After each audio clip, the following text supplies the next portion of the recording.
listening to the Pharmacy Podcast Network. Here's a message from today's episode's sponsor.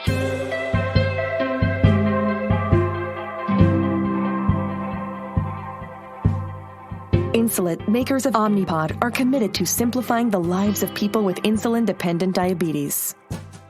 Omnipod 5 automated insulin delivery system aid is indicated for people with type 1 diabetes ages 2 years and older. Omnipod 5 is the first and only tubeless aid system in the United States that is exclusively available in the pharmacy. The Omnipod 5 combines a tubeless, waterproof, wearable pod that integrates with Dexcom G6 CGM to automatically adjust insulin based on glucose trends every 5 minutes. For more information on this innovative technology, visit omnipod.com. Disclaimers: the pod has an IP28 rating for up to 25 feet for 60 minutes. The Omnipod 5 controller is not waterproof. The Dexcom G6 is sold separately and requires a separate prescription. Visit omnipod.com/safety for additional important safety information.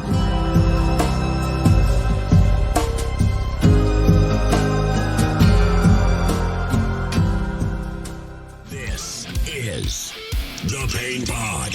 You want to see pain? Look at these.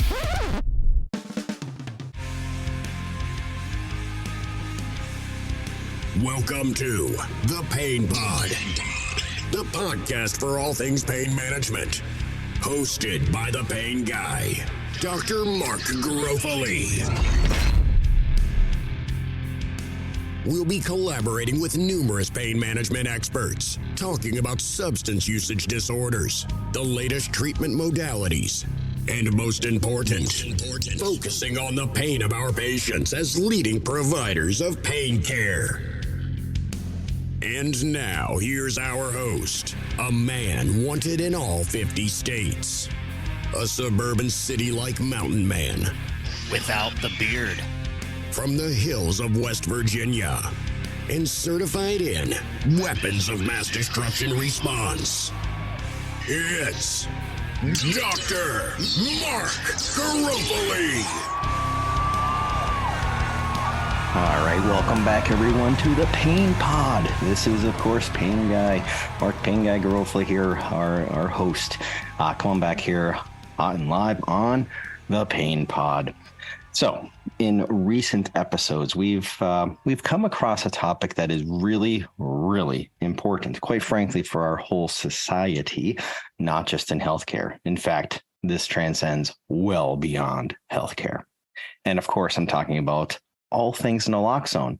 And in reality, as we're going to learn in the coming years, really all medications that are known as opioid mu antagonists, those medicines that reverse opioid overdose respiratory depression, reviving people, getting people breathing again once they were no longer breathing after ingesting an opioid, knowingly or unknowingly, at a very high-risk dose. So all things naloxone, okay? Now, for lots of information I do want to share with everybody, check out the Pain Guy website. It's painguy.us. So yeah, you just go to www.painguy.us. Not cool enough to get the .com? Quite frankly, it's just a tad bit too expensive. But what are you going to do? Turns out, American. So let's go with .us, right? So painguy.us. All right, so we're going to have all episodes and lots of information available there for all of our Pain Pod Nation. But let's dive into all things naloxone and really opioid overdose reversal agents in general. First thing I'd like to do, though, is just jump into, well, what about opioid overdoses? So what's going on? You know, at higher risk doses, certainly individualized along the way.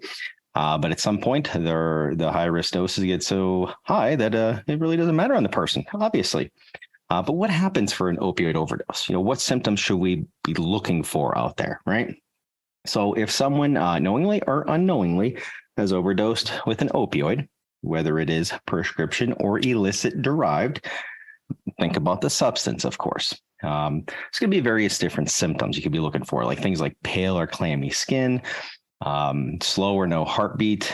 I always talk about how it's like we roll around in society with our stethis around our neck or something. Like, you can certainly check a heartbeat with, a finger or two, utilizing the arm. But at the same time, that's relatively invasive compared to looking at people for other things, like hypoxia or lack of oxygen. That's going to result in blue lips and nails. To me, that's a big one, folks. You could see that from farther away, even in relatively darker light, maybe in a party scene, maybe at a bus stop, wherever. You could visualize that and get to be knowing what's going on.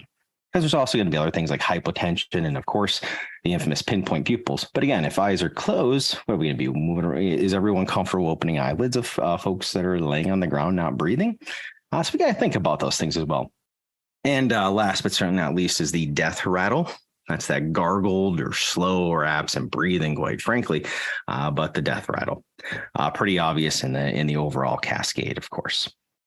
All right, so if someone's got those symptoms and we're out in society and want to take care of people, or we're educating others how to take care of people, how do you actually go about that?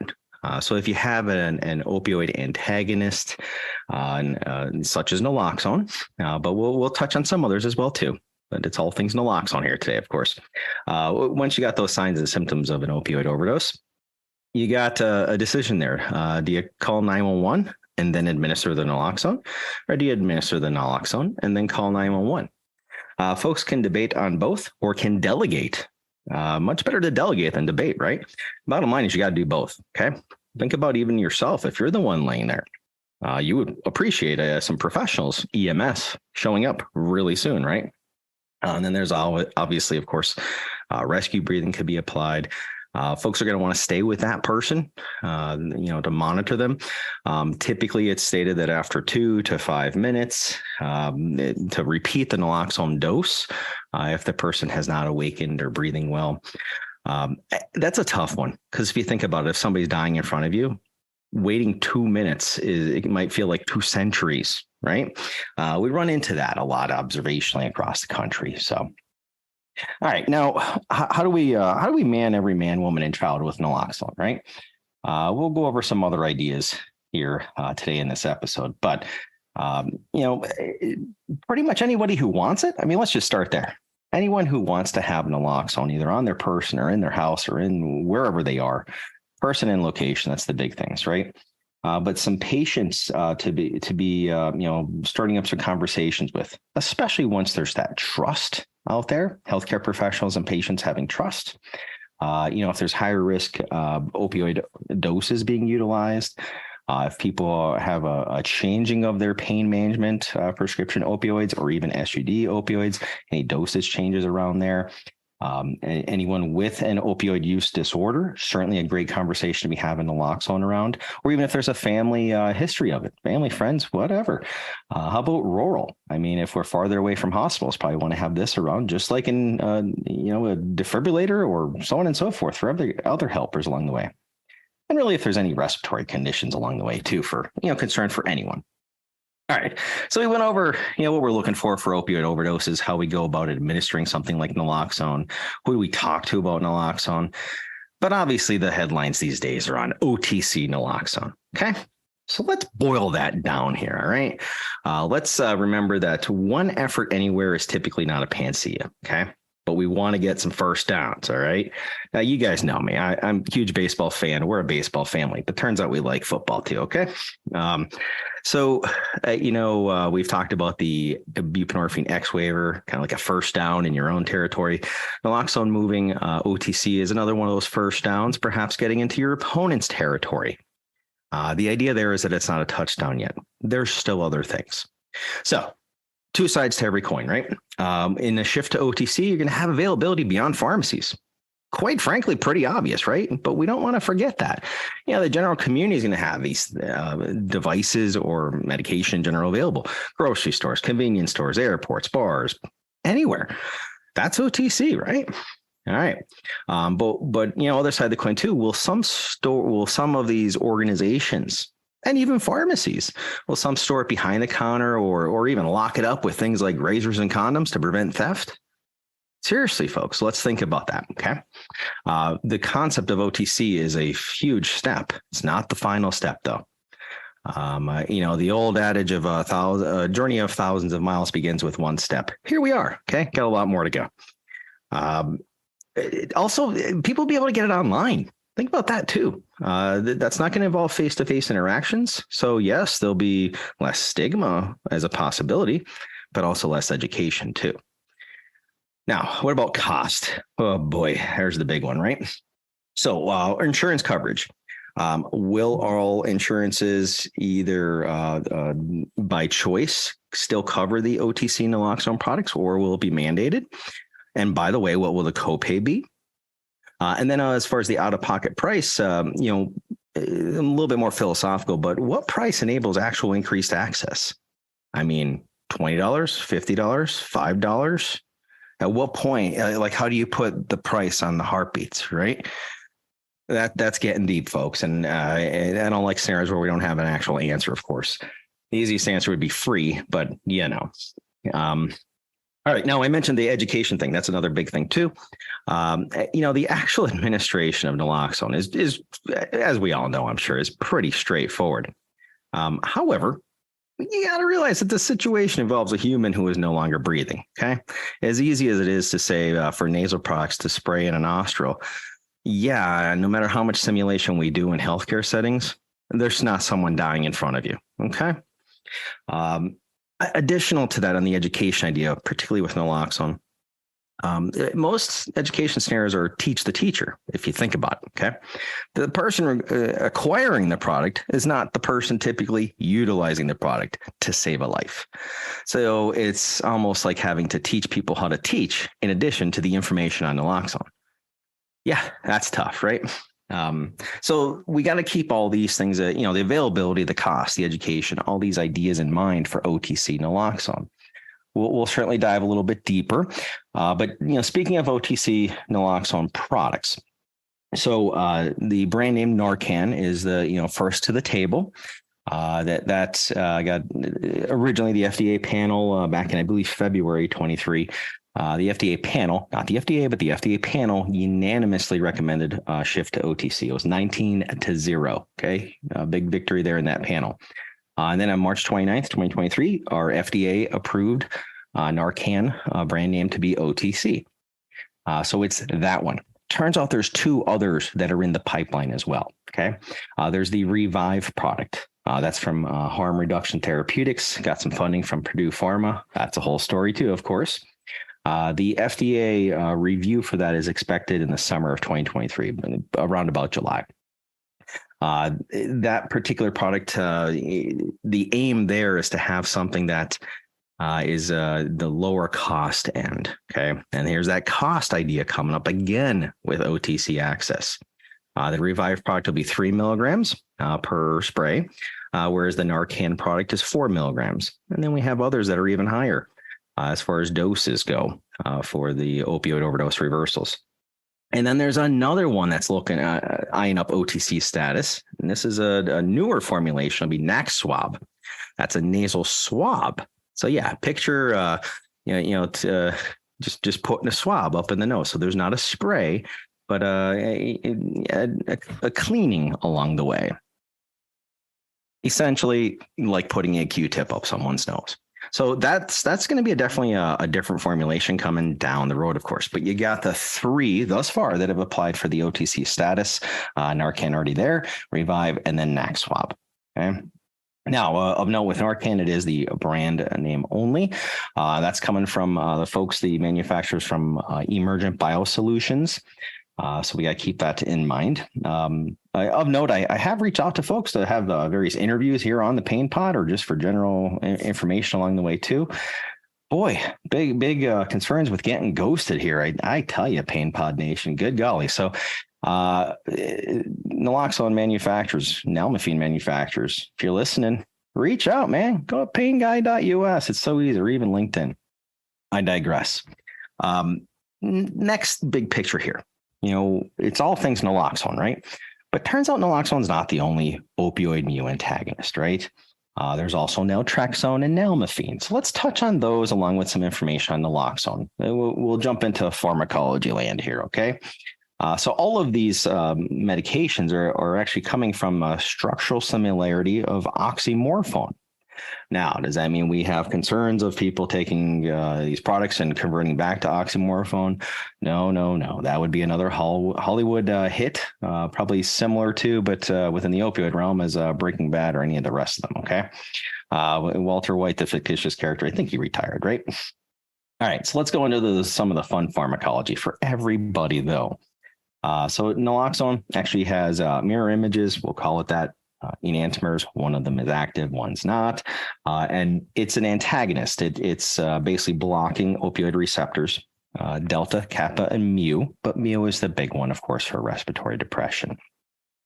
Naloxone is highly lipophilic, so that's going to penetrate the BBB, not the Better Business Bureau, folks. Come on, the blood-brain barrier.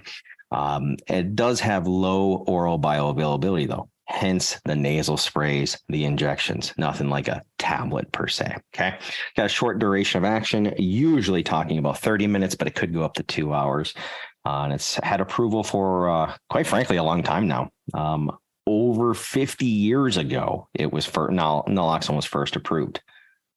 Well, your mind might be thinking, this thing's been around for 50 years and we're still having cost concerns. Yep. Welcome to a healthcare system, right? That's 18 more podcast episodes on a different one. Check out the Pharmacy Podcast Network for more talks on healthcare overall, right? All right. But naloxone, there's a bunch of, not just a couple, but a bunch of pearls I'd like to go over, or quintessential clinical pearls when it comes to anything really. One thing I'll go on the I guess we'll call it the negative first. There's a chatter out there, not a lot, but chatter about, what about side effects? How could something not have any effects other than the intended effect? There's a notable side effect concern observed minimally, but the overall idea there is just having some references for pulmonary edema. And we got to keep in mind as well, though, the totality of any given situation as well, too. What else is going on for folks who have overdosed as well? In the show notes, I'll include, of course, lots of information as far as references for all of this, but just wanted to touch on that first. Now, we also touched on another pearl here is access. Hit up in conversation the OTC, over-the-counter status already, but prior to that and ongoing, really, there's prescription access, just general prescribing, nothing new there, prescribing and dispensing. We've seen in the past and ongoing having standing orders from various state leaders. And then also in the past, a little bit earlier, we've had board of pharmacy protocols. Those are certainly two different things, standing orders being signed and authorized by a prescribing entity, so insurance coverage can come into play. There's also harm reduction efforts out there, plenty, before OTC status and ongoing for those without OTC status as far as the products. That was the idea of, how harm reduction organizations would acquire products to then give them away. That we're seeing that slowly transition into a little bit more openness. There was the DSCSA, if I got those letters right, exemption. I remember there was an exemption that allowed harm reduction agents to be able to get naloxone easier. What gets done with it then within harm reduction organizations? Different efforts, things like vending machines, even sometimes, walk up and being able to get naloxone. Other times providing information along the way. Many times free, and whether there's regulations or no regulations or information exchange or not, those efforts are out there. Here's a story about one I encountered recently. I was at a conference. I was up in Rhode Island, pretty nice weather outside. And around lunchtime, I was like, let me take a walk for a block or two. Why not? So I walked across the street from the conference hotel. And there was this beautiful park there. It was Burnside Park, actually. Named after General Ambrose Burnside from back in the Civil War. Beautiful park. It's only like a small block long, though. And all of a sudden, I saw this van parked on the sidewalk, like literally up on the sidewalk. I'm like, well, what do we got going on here? So I went and I talked to the gents, and turns out they had their signage and were handing out free Narcan. Big old sign that said free Narcan. Of course, we want to concentrate on naloxone, not just one particular product. And I was talking to them, and I was like, why'd you pick here? What made you drive your van up on this sidewalk, which was approved through the city, all that stuff too. And they said, well, bud, and as far as our city goes, this park is where there's by far and large, the most overdoses. So we're here, handing out naloxone and education and other stuff. It's like, wow, what a strategic effort, I tell you. There's tons of that going on across the country. Okay. Reach out. Let me know. Talk about it with others as well, too. All right. Other pearls when it comes to naloxone. What about the correlation to the offending opioid, what caused the overdose, and the naloxone dose? We've talked before about morphine milligram equivalents or MMEs. Or what should we have, like a RMME? Well, go with me here, folks, but a reversal MME. What's the correlation to the original opioid dose to the naloxone being administered? It'd be great to have specific information out there in the literature, right? What about mu receptors? Is there a capacity? There's only so many of them. What if the opioid dose that caused the overdose was just so incredibly high risk that, what are we up against? So it's tricky there as well too. We're seeing a lot of more literature and headlines out there, quite frankly, of higher doses of naloxone being needed for this fentanyl and all of its analogs issue going across our society, across the globe, but especially in our country.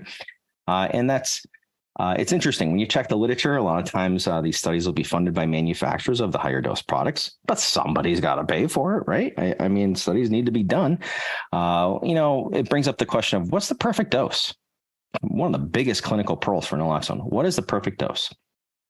So turns out, actually, back in 2016, our FDA had a panel on figuring out the perfect dose. And, well, it's not that they failed. It's just that they determined that you can't say what the perfect dose is. There's just no best or perfect naloxone dose because you got to look at the totality of the situation. Are you out in the middle of nowhere, rural America, far away from a hospital, and it's a longer than a half an hour ride to the hospital? What was the dose of the original opioid? In the illicit drug market, we don't know that. We know when it's diverted, misused, or derived from the legal healthcare supply chain, but otherwise, we don't know, right? All right, so that's a big one. But hey, the FDA panel said, well, can't figure it out, so how are the rest of us going to do it, right?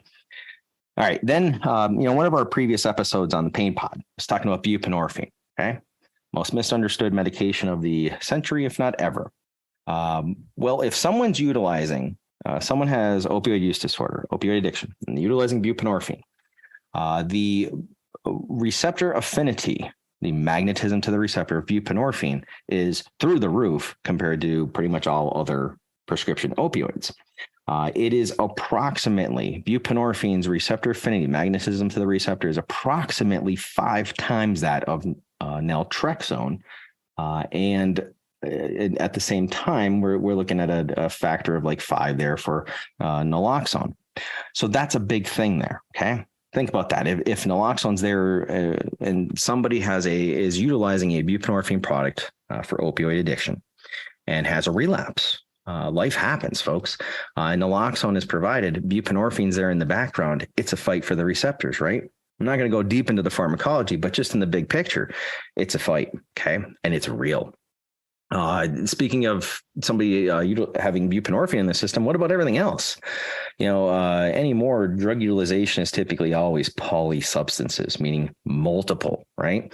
The concept of one substance being utilized anymore, knowingly or unknowingly, is much more the fewer, right? We see that a lot these days with the headlines for xylazine or tranq. Works completely different than opioids, quite frankly. It's in the alpha realm, right? For all of us healthcare professionals out there, thinking similar to something like clonidine and so on and so forth. Not the same, but similar. But anyways, not an opioid. So naloxone's not going to work on that because it's not an opioid, right? I mean, come on. We all can realize that, right? Well, what about other things like even stimulants, cocaine and whatnot? It's polysubstance all the time. Yeah, keep that in mind as well, too. So, all right. Now, another bigger pearl with naloxone is if you think about the expiration dates, okay? Our tax dollars are utilized by the plentiful for acquiring and then providing naloxone products for free across our country. And then when you look at the expiration date being a year, well, if you spend $100 million on something and it expires a year later, I hope it helped save lives in the year, but what about in year 2? So expiration date always matters for medications, but it's just a little bit trickier and more prominent when it comes to naloxone. So my buddy CK, it's Dr. CK Babcock, by the way, down in the Southern West Virginia area. He led, with a whole team, by the way, but it led research that's still ongoing to my knowledge, and was covered by CNN. Yeah, like the news company. It's covered by CNN. Boy, if all of our manuscripts ended up on CNN or any of the big conglomerates, that'd be pretty big, right? Anyways, showed that naloxone was still stable months after the expiration date. So you're looking at around about even a year on top of the year. The research is ongoing to see if it's even up to 5 years. There's no answer there yet, folks, but that's what it's looking at there. Think about it in the sense of the hundreds of millions of dollars that could save, in addition to obviously the heartbeats. Okay, let's not lose that along the way. All right, what another big pearl? Okay, when it comes to naloxone. Think like a real estate agent, all right? Which, by the way, when you have open houses, is there any better place to find people's medications and food, for that matter, than open house? You get to go through people's houses. If they store medicines in a medicine cabinet, the worst named healthcare thing out there next to baby aspirin, probably.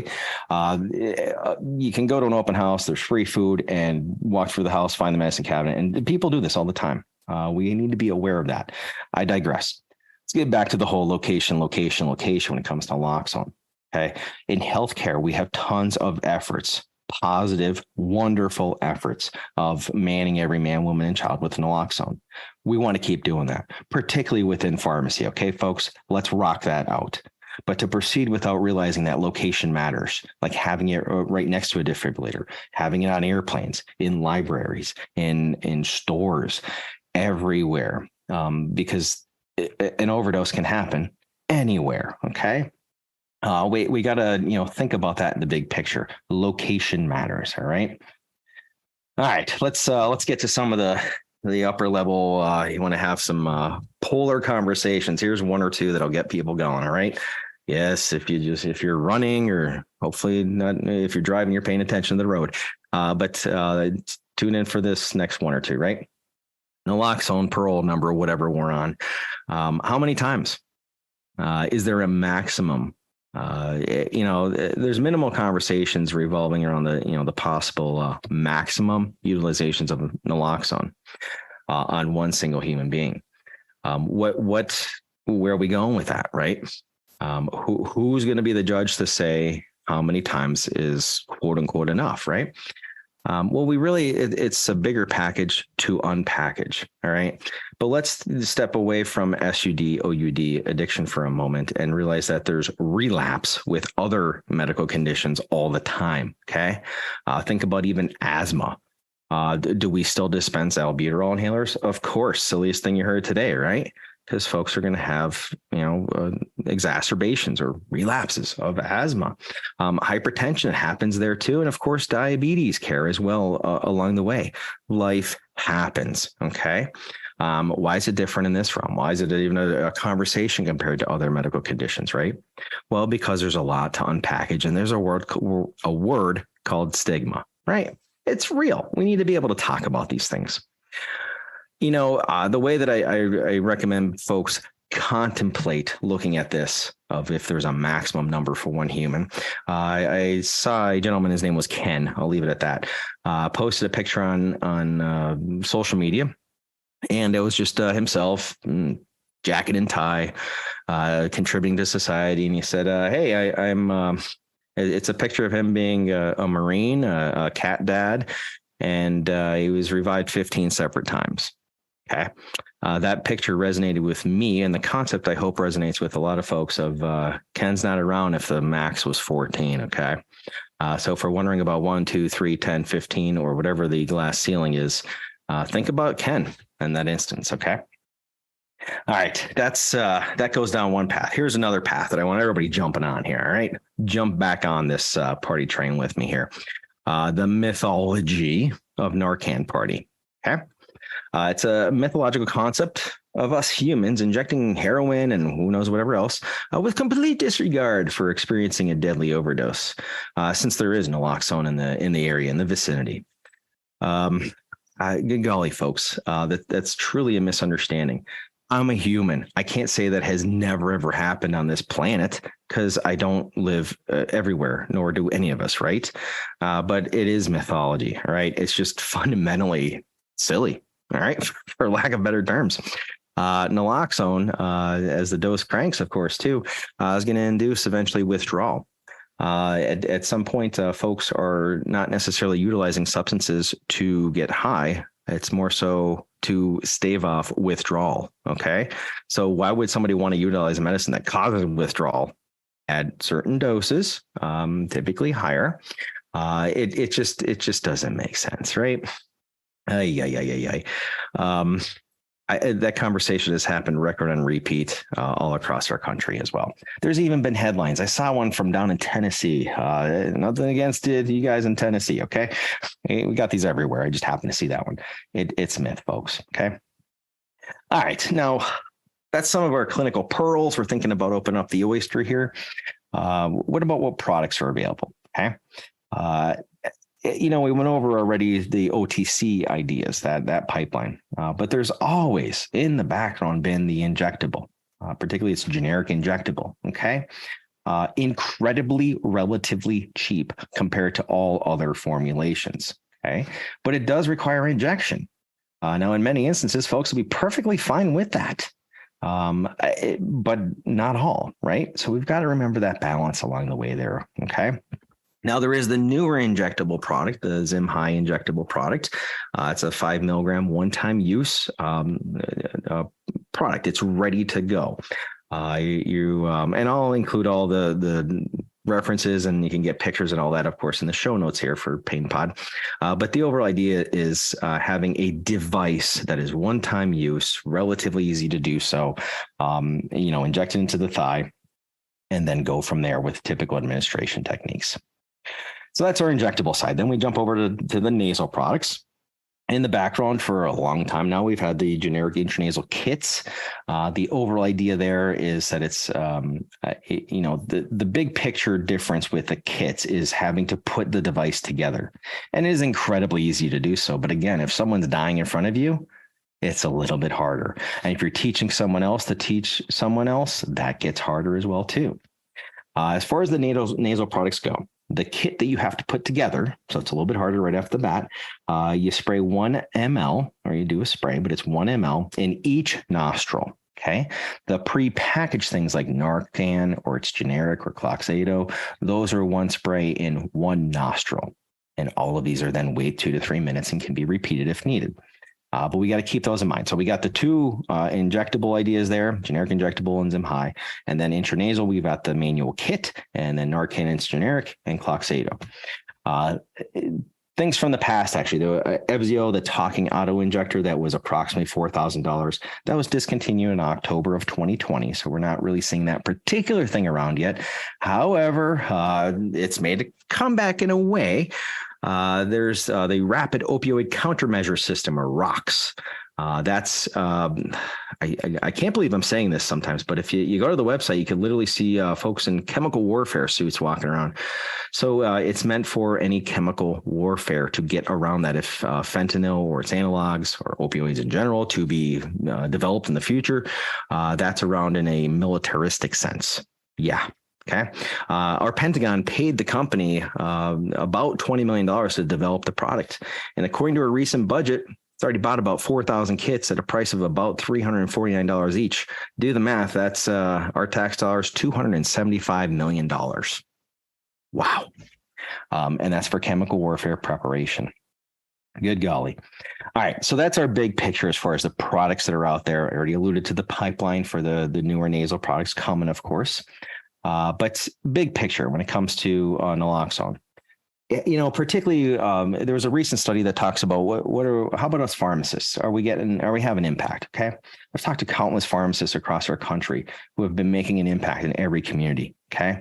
You hand out how many naloxone do you have to be dispensing to then save someone's life? If the answer is yes at any point, then it was fruitful, right? Well, it was a recent study. that actually went into the idea that in the study, and I'll have it in the show notes, it's about 1 in 8 recipients. Now, this study is a little bit older. It's from 2016, but it's saying about 13% of the time, directly an overdose will be reversed with what's provided. Okay, so 1 in 8. Even if it's better or worse, folks, that's still pretty good numbers overall. Okay. Now, we got to remember also that naloxone is utilized in combination with opioid products. I mentioned the buprenorphine naloxone, but also pentazocine with naloxone as those attempts at being abuse deterrent formulations as well. All right, so as we're wrapping up here, I just want to go over naltrexone and then kind of hot off the press is nalmefene as well, the other opioid mu antagonists. So naltrexone was actually developed technically before naloxone back in the 60s. Well, the thing with naltrexone is that it's effective when it's taken orally by mouth. It's usually within an hour. That's the caveat. Okay. Takes longer to start compared to naloxone, but lasts longer. So that's not as conducive to saving someone's life if they're not breathing at the moment, right? Okay. There's also LDN or low dose naltrexone out there. I mean, this is the pain pod, so we should probably touch on the idea of LDN, low dose naltrexone, being around for pain management. Okay, it is basically the low dose naltrexone is affecting our immune systems. Okay, there's an anti-inflammatory property there involving glial cells along the way. Low dose naltrexone or LDN is generally referred to as 1 to 4.5 milligrams, whereas what we're seeing as an opioid antagonist is 50 to 100 milligrams, much higher, much larger. Okay, so that's the big picture there as well too. Heck, there's even at least one study out there of evaluating low dose naltrexone for long COVID. Yeah. LDN, man, there's lots of references out there. So check it out. As far as in the healthcare sense, what about some side effects with naltrexone or low dose naltrexone, I should say? Just got to watch for any vivid dreams because there's an endorphin release. Similar to a smoking cessation agent as well, too. Things we need to tell our patients, right? Now, LDN, there's actually an orphan drug product now. It was granted back in September of 2021 to Soin Therapeutics. So that's, the overall treatment there is looking for LDN, low dose naltrexone, to be helping out with CRIPS, complex regional pain syndrome. So just want to update everybody with that. Some of the more streamlined products, of course, there's naltrexone in a weight loss product. It's Contrave ER. And then obviously there's the oral tablets and the once monthly intramuscular injections for Revia and Vivitrol, respectively, in the realm of opioid addiction. All right, so that's naltrexone in a hot second or two, right?